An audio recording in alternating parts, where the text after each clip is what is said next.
So yun nga mga kasama, mga ka-farmer, kasama ko ngayon ang aking anak. At siya ngayon ay nag-sarol. So isa nandun sa taas, si daddy nakuha ng dalungyan. Kasi ngayong araw to mag-harvest kami ng dalungyan. Sa probinsya ninyo, anong tawag sa inyo sa dalungyan? Mamaya papakita ko sa video ito kung ano ang dalungyan.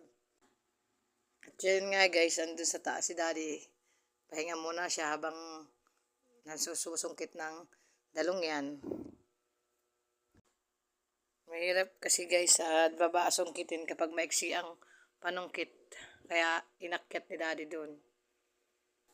So baba tayo doon guys konti para makita natin kung paano bumaba si daddy ng puno.